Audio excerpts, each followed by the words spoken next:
박은정 후보에 대해서 말씀을 드릴게요. 그래서 박은정 후보는 남편도 문제지만 본인도 문제가 됩니다. 그러니까 지금 조국 대표 같은 사람들이 뭐라고 그럽니까? 그 박은정은 박은정이고 이종근은 이종근이다. 이렇게 이야기하지 않았습니까? 왜 남편 일을 가지고 박은정한테 뒤집어 씌우느냐. 이런 식으로 저는 이해가 되던데 그렇지가 않아요. 왜냐하면 박은정 후보가 작년에 예금 통장에 예금이 얼마 있었다고 그랬습니까? 예금 통장에 예금이요. 잠깐만요. 1,300만 원인가 있었어요.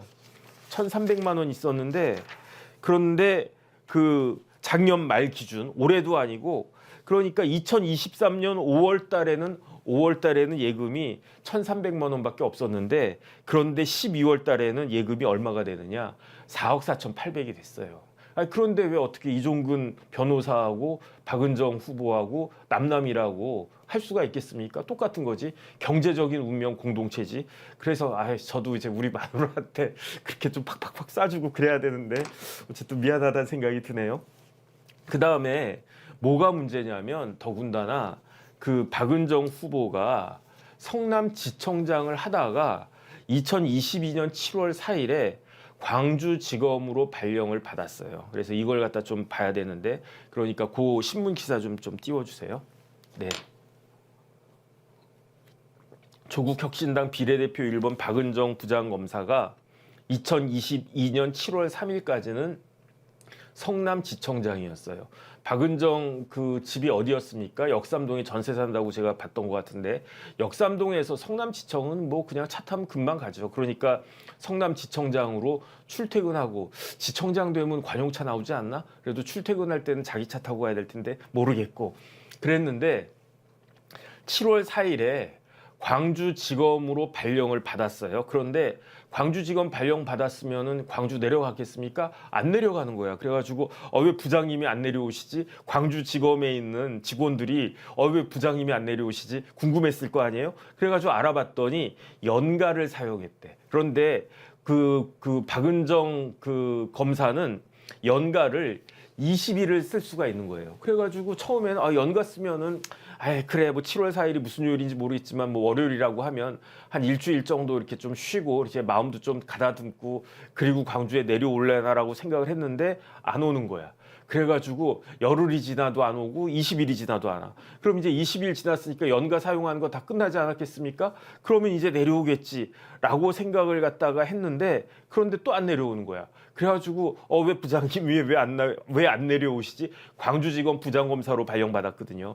봤더니 병가를 사용했대. 그런데 검사들은 병가를 얼마를 쓸 수 있냐면 2달 쓸 수 있거든요. 그러니까 처음에 20일 쓰고 그 다음에 최대 60일을 다 완전히 쓴 거야. 그러니까 80일을 갖다가 쓴 거예요. 그러니까 이제 80일 지나면 거의 한 2달 반 넘게 지난 거 아니겠습니까? 그러면은 이제야 그 부장님 내려오시겠지 했는데 또 안 내려와. 그래가지고 왜 또 안 내려오지? 그렇게 해서 봤더니 휴직을 했다는 거예요.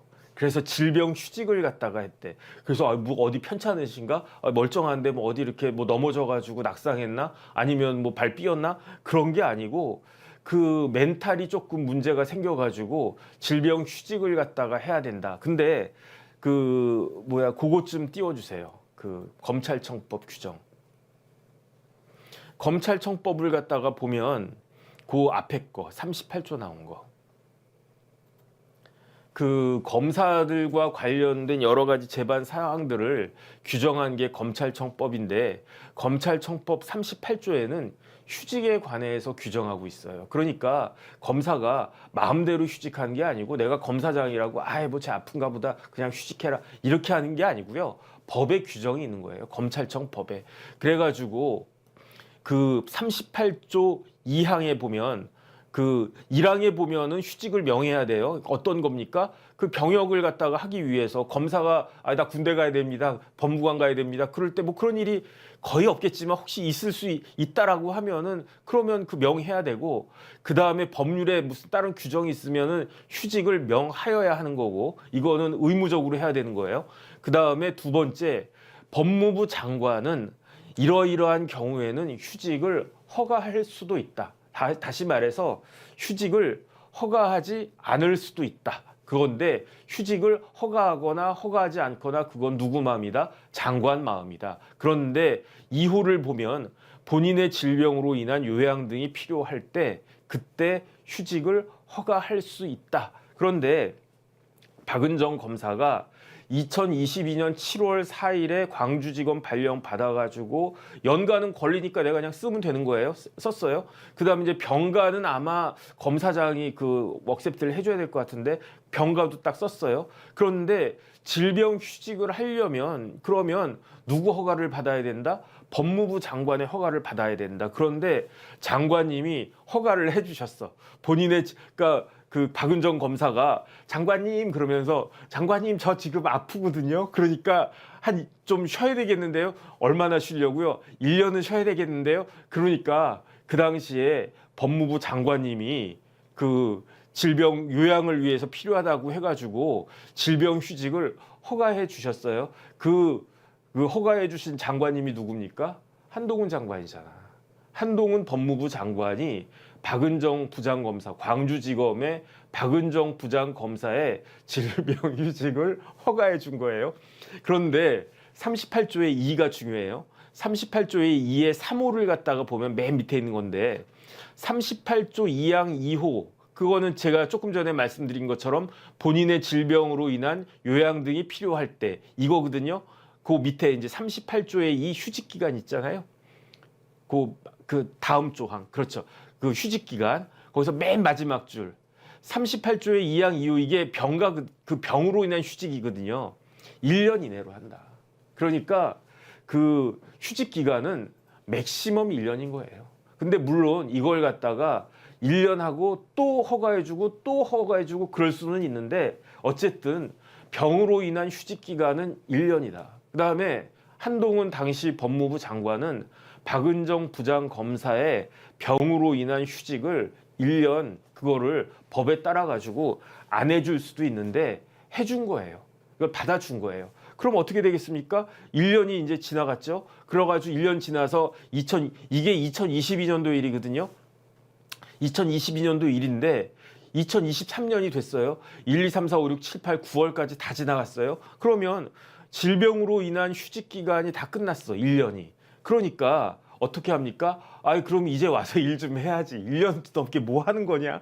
그러니까 쉽게 말하면 1년하고 2달하고 20일하고 해가지고 거의 1년 3개월을 그냥 논 거예요. 근데 질병으로 인해서 휴직한다고 그래가지고 월급이 안 나오냐? 그거 아니거든요. 월급을 다 주지 않고 저거는 시행령에 나와 있는 규정인데 월급의 70%를 갖다가 준다고요. 그런데 부장검사 연봉이 아마 1억 넘을 거예요. 부장검사가 돈 많이 받거든요. 왜냐하면 거의 뭐 1급 상당 이런 대우 받기 때문에 그러니까 이제 부장검사 연봉의 한 70% 정도 했으니까 그 기간은 1년이 넘어가니까 1억 제가 그 신문 기사 봤더니 1억에 해당하는 1억 넘는 돈을 갖다가 일 하나 안 하고 나 아프다라고 하면서 그러면서 그 나라로부터 세금으로 그 월급을 갖다가 받아가고 휴직하게 해가지고 일은 안 하고 있고 그런데 10월 달에 복직 명령을 갖다가 했더니 그러니까 이제 거기에 대해서 박은정 검사가 복직 안 했어요.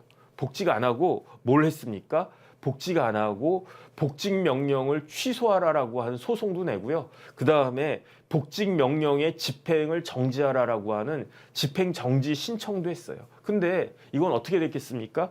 서울행정법원에서도 각하되고 서울고등법원에서도 각하됐어요. 이게 왜 각하가 됐을까요? 그건 당연하잖아요. 제가 조금 전에 법률 조항 보여드린 것처럼 그거는 질병 휴직이라고 하는 거는요. 그 법무부 장관이 해줄 수도 있고 안 해줄 수도 있는 그런 재량에 의한 거지 내가 아프다고 해가지고 질병 휴직을 당연히 받을 수 있는 게 아니라고요. 그 대표적으로 누가 생각납니까? 임성근 부장판사 생각나지 않습니까? 임성근 부장판사는 아프니까 좀 더 쉬겠다라고 했는데 그때 김명수 대법원장이 그거 억셉트하지 않지 않았나요? 전 그렇게 기억이 나는데 그 다음에 그 규정을 갖다가 다시 한번 좀 띄워주세요. 요번엔 39조. 39조의 2. 심신장애로 인한 퇴직. 검사가 중대한 심신상의 장애로 인해서 직무를 수행할 수 없을 때에는 대통령은 검사에게 퇴직을 명할 수 있다. 그런데 이때는 법무부 장관이 제청을 해야 된다. 이게 무슨 말이냐면요. 검사는 우리나라에 검사정원법이라고 하는 좀 독특한 법이 있어요. 그러니까 대통령이 그 우리나라 검사 많이 필요하다. 우리나라는 검찰 공화국이 되어야 해. 그러니까 검사가 최소한 지금 우리나라 검사 2,000명이 좀 넘게 있거든요. 그런데 우리나라 검사 2배로 늘려야 돼. 그러면서 대통령이 검사를 5,000명으로 늘릴 수가 없어요. 왜냐하면 검사 정원법이 있어요. 그래서 검사 정원법이 그 조항이 뭐 1개인가 2개밖에 없어요. 검사 정원법은 검사 정원은 뭐 2,320명 이내로 한다. 그러면 맥시멈 검사는 2,320명밖에 안 되는 거예요. 판사 정원법도 있어요. 판사 정원은 3,000명 좀 넘거든요. 그런 식으로 법으로 규정이 되어 있기 때문에 검사나 판사를 한꺼번에 대통령이든 뭐 국무총리든 법무부 장관이든 자기 마음대로 늘릴 수가 없단 말이에요. 그러니까 검사 한 명 한 명이 사실은 귀한 거예요. 왜 귀하냐? 일을 갖다가 해야 되거든. 일을 갖다가 많이 해야 되거든. 그러니까 검사가 만약에 그 일을 갖다가 해야 되는데 검사가 많이 아프대. 그러면 어떻게 됩니까? 중대한 심신상의 장애로 인해 가지고 직무를 수행할 수 없을 때에는 어떻게 해야 됩니까? 그러면 당신 정혁진 검사 저기 열심히 일한 거 내가 아는데 당신 몸이 되게 안 좋은 것 같은데 검사가 지금 우리나라는 제한돼 있잖아. 그러니까 당신은 여기서 그냥 퇴직하고 좀 몸 추스린 다음에 변호사나 다시 하시오. 그러면서 혹시 몸 괜찮아지고 그러면 그럼 뭐 검사로 복직할 수도 있는 거니까 일단 나가라. 이거거든요. 그러니까 질병휴직 기간이 맥시멈 얼마다? 1년이다. 근데 봐가지고 리볼빙을 갖다가 한 번 더 해주고 한 번 더 해주고 그럴 수는 있을지 몰라도 원칙적으로 질병휴직 기간은 1년이다. 그런데 질병휴직은 제가 여기 손가락 까져가지고 저 아파요. 그러니까 난 저기 검사 못 하겠어요. 이런 사람들에 대해서까지 질병휴직을 해줄 수는 없는 거잖아요. 그러니까 조금 전에 나와 있는 것 같이 직무 수행이 곤란할 정도로 심신의 장애가 있을 때에만 1년을 맥시멈으로 해서 일단 질병휴직을 하고 그 다음에 그럼에도 불구하고 병이 제대로 치유가 안 되면 그러면은 대통령이 심지어 그러면 이제 당신은 검사 그만해 이렇게 할 수도 있는 게 검찰청법의 규정인데 박은정 검사는 어떻습니까? 나 저기 그 들리는 말에 의하면 뭐 공황장애였다 뭐 그렇게 이야기를 갖다가 하는 것 같은데 그런 정신적인 문제가 있어가지고 나 좀 쉬어야 되겠습니다. 그건 뭐 어떻게 합니까? 그 정신적인 문제가 있다라고 하는데 그러려니 해야지. 그래가지고 한동훈 법무부 장관이 1년 휴직을 갖다가 해준 건데 그러고 나가지고 또 해달라고 그래. 근데 내가 봤을 때는 안 그런 것 같아. 그러면 둘 중에 하나 하시오. 복직하든지 아니면 옷 벗든지 둘 중에 하나 하라고 할 수밖에 없지 않겠습니까? 그런데 옷을 벗기는 싫어.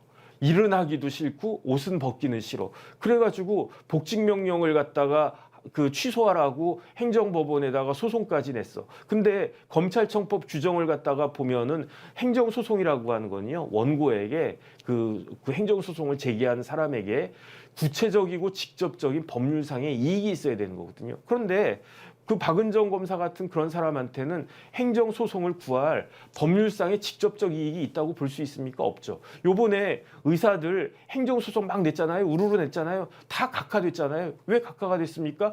의대 정원이 늘어나는 거하고 교수하고 무슨 상관이 있느냐. 교수한테 어떤 간접적인 이해관계는 있을지 몰라도 법에서 보호해야 할 만한 직접적인 법적 이익은 없다. 누구한테? 의대 교수한테, 의사들한테, 의대생들한테, 심지어 수험생들한테. 수험생들 입장에서야 의대 정원 확 늘어나면 좋은 거 아니겠습니까? 내가 의대 가고 싶은데 성적이 좀 부족해. 그래서 간당간당해. 근데 2,000명이 확 늘어난대. 그럼 수험생들은 막 쌍수 들고 환영하지 않겠습니까? 그럼에도 불구하고 그 의대 교수들이 행정소송 냈다가 다 각하됐잖아요. 박은정 검사 건도 똑같아요. 똑같은 건데 그런데 여기서 생각을 갖다가 해봐야 되는 게 박은정만 좌천됐으니까 박은정이 성남지청에 있다가 광주로 좌천됐잖아요. 이거는 누가 뭐라고 해도 이건 좌천된 거 맞아요. 그건 좌천된 거 맞는데 박은정만 좌천됐습니까?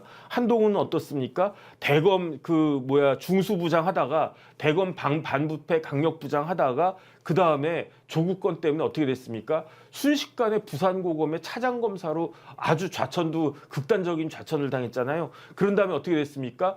그 법무연수원이 용인에 분원이 있고 진천에 본원이 있는데 처음엔 용인 가라고 그랬다가 또 몇 달 뒤에는 저기 진천에 처박혀 있으라고 그러다가 그 다음에 사법연수원 부원장은요. 저희 때 사법연수원의 검사장님이 부원장으로 계시긴 했는데 그때는 사법연수원 교수의 3분의 1은 검사였단 말이에요. 그런데 지금은 사법연수원이 그야말로 법원을 갖다가 위한 기관이 되어 있기 때문에 사법연수원 부원장은요. 검사가 딱 한 명밖에 없어요. 사법연수원에는 검사가 딱 한 명밖에 없는데 누구냐? 부원장. 있으나 마나한 그런 부원장. 이거 사법연수원 부원장도 이제 검사장이 하지 말아야 될 것 같은데.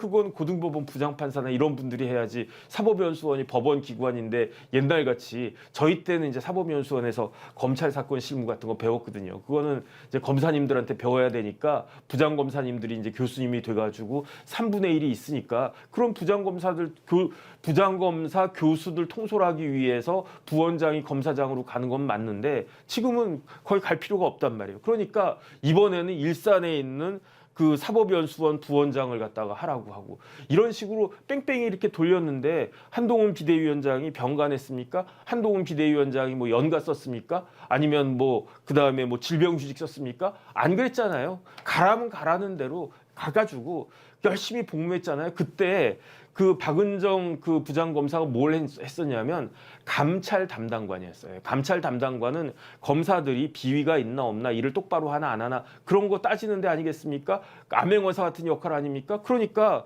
박은정 검사 같은 경우는 감찰 담당관으로 한동훈 검사장이 법무연수원 같은 데에서 제대로 일하고 있나 안 하나 출근을 하나 안 하나 그거 감시하고 있었다는 거 아니겠습니까? 자기는 그렇게 하면서 자기가 그 광주지검에 발령받으니까 아예 나가지도 않고 뭐 그냥 그러다가 어떻게 했습니까? 그러다가 휴직까지 다 인정을 갖다가 해줬는데 휴직 기간 끝나니까 소송까지 제기하고 이런 사람이 어떻게 그걸 갖다가 하나? 더 문제는 뭐냐면요. 박은정 검사는 광주지검에 하루도 출근을 안 했어요. 하루도 출근을 안 했어요. 그래서 만약에 박은정이 뭐 수원이나 아니면 박은정 검사 그다음에 그 이종근 그 변호사 다 고향이 뭐 안동 뭐 대구 이쪽 아니겠습니까? 만약에 대구지검으로 발령받았으면 출근 안 했을까? 만약에 시댁이 뭐 시부모님 계실지 시부모님한테는 가지 않겠지. 안동으로 가도 아마 안 했을 것 같은데. 어쨌든 친정이 있는 대구의 지검에 그 발령 받았으면 안 갔을까? 저는 뭐 잘 모르겠는데요. 근데 광주지검은 하루도 출근 안 했어요. 하루도 출근 안 했어요. 야, 그러면서 어떻게 소송을 제기할 생각을 갖다 했지? 소송 제기한다라고 하는 건요. 첫 번째는 양심이 없는 거고요. 두 번째는 뭐라고 할까? 법적인 지식이 좀 부족한 거 아닌가? 이거 이길 수 있다라고 한 건가? 전 굉장히 의심스럽습니다. 그다음에 더 중요한 건 뭐냐면은 이종근 변호사가 2023년 4월에 개업했잖아요. 4월에 개업했잖아요. 그래가지고 40억 넘게 벌지 않았습니까? 제가 월급으로 계산을 해봤더니 한 달에 거의 한 4억 5천씩 버는 것 같아요. 그럼 양심이 있으면, 처음에야 뭐 휴직을 갖다가 하고 싶어도 사직을 하고 싶어도 내가 사직하면은 우리 남편 혼자서 외벌이니까 그러면 그 소득이 절반으로 확 줄어. 그러니까 둘이서 연봉 1억씩 벌면은 연봉 2억이지 않습니까? 근데 내가 사직을 갖다가 딱 하고 변호사는 하기 싫고 그러면 집에서 놀아. 그러면은 연봉 2억이 연봉 1억으로 확 주니까 그러니까 검사장은 조금 더 많을 수 있겠지. 그러니까 어쨌든 그 가게에 좀 부담이 되니까 그러니까 내가 그냥 휴직하지 사직은 하지 말고 휴직하면 70%는 나오니까 그냥 전체 소득이 한 15% 정도 줄어드는 걸로 우리가 가게를 갖다가 이끌자. 뭐 백보 양보해가지고 그 생각을 할 수 있어요. 언제까지? 2023년 3월까지. 4월 달에 이종근 변호사 개업해가지고 어떻게 됐습니까? 대박 났잖아요. 한 달에 4억 5천만 원씩 버니까 그러니까 9개월 만에 41억 버는 거지. 그러면 4, 5, 6, 7, 8, 9, 10 그다음에 11, 12 1, 2 올해 3월 달에 그 해임됐으니까 최소한 4월 달에는 옷 벗어야 되는 거 아닌가? 아, 우리 남편 돈 많이 버는데 내가 왜 이렇게 국록을 갖다가 그렇게 하나? 그러니까 결론적으로 말하면요. 뭐냐면은 한동훈 비대위원장은 예컨대 뭐 한동훈 비대위원장 그 뭐 변호사 개업했으면 전관예우 안 받았을까요? 본인이 마음만 먹었으면은 이종근보다 더 많이 받을 수도 더 많이 벌 수도 있지 않았을까? 그러니까 이게 너무너무 극명하게 비교가 된다. 다시 한번 정리를 갖다 하겠습니다. 박은정 그 검사는 자신이 감찰 담당관이 있을 때 한동훈이 뭐 그 법무연수원 이런데 이제 그 좌천됐을 때 저 사람이 일을 잘하나 못하나 이제 도끼 눈 뜨고 이렇게 막 그러다가 자기가 좌천되니까 광주지검에는 난 하루도 근무하기 싫다 해가지고 하루도 근무를 안 했어요. 너무 비교가 되는 거 아니겠습니까? 그 다음에 그 이종근 검사장 같은 경우에는 이종근 검사장이 한동훈 비대위원장보다 서울대 법대는 선배지만 그 사법연수원은 한기수 후배거든요. 그런데 27기, 28기니까 뭐 되게 잘 알지 않겠습니까? 한기수 차인데 그 다음에 뭐 나름대로 그렇게 뭐 여기저기서 이렇게 열심히 하는 검사들이었으니까 그런데 그 한동훈 비대위원장은 좌천 당해도 내가 그냥 검사로서 역할을 갖다 꿋꿋이 한다라고 했던 거고 박은정 검사는 광주지검에 지방에서 하루도 근무 안 했다라고 하는 거고 그 다음에 한동훈 비대위원장이 변호사 개업했으면 그러면 이종근 검사장처럼 160건 수임했겠습니까? 한 건에 20억씩 받아가면서 수임을 했겠습니까? 어쨌든 그런 부분들은 좀 비교되어야 한다. 그러니까 저는 박은정, 뭐 조국 이런 사람들이 뭐 정치 검사, 뭐 검사 독재, 뭐 어쩌고저쩌고 이야기하지만 제가 딱 봤을 때는요, 박은정, 이종근 부부는 정치 검사였었던 것 같아요. 문재인 대통령 밑에서 그때 뭐 추미애 장관 밑에서 정치 검사였던 것 같아요. 저는 속으로 그렇게 생각을 했다 했었어요. 근데 그 정치 검사가 지금은 뭐가 됐습니까? 재벌 검사 됐잖아요. 검사 재벌 됐잖아요. 야, 그러니까 그 9개월 동안 40억 벌었으면 1년에 얼마 벌었다는 얘기입니까? 1년에 50억 넘게 벌었다는 이야기잖아요. 한 2, 3년 벌면 100억 넘게 버는 거잖아요. 그 다음에 100억만 벌까? 그러니까 이거는 부부가 아주 쌍으로 재벌 검사 재벌 되는 것이 아닌가? 그러면서 무슨 지금 뭐 윤석열 대통령이 어떻다느니 뭐 한동훈 뭐 비대위원장이 어떻다느니 검찰이 뭐 독재라느니 어떻게 그런 말을 할 수가 있나? 저 같으면 그런 말 못할 것 같아요. 그냥 저 같으면 그냥 모른 척. 그 다음에 저 같으면 겉으로는 막 그런 말을 해도 국회의원 같은 건 못할 것 같은데 공직에 내가 나오겠다라는 말을 못할 것 같은데 어찌됐든지 간에 좀 씁쓸하다 그 생각이 들고요. 이제 이런 부분들을 우리 국민들이 진짜로 똑바로 아셔야 되겠다. 저는 어쨌든 그런 생각이 듭니다.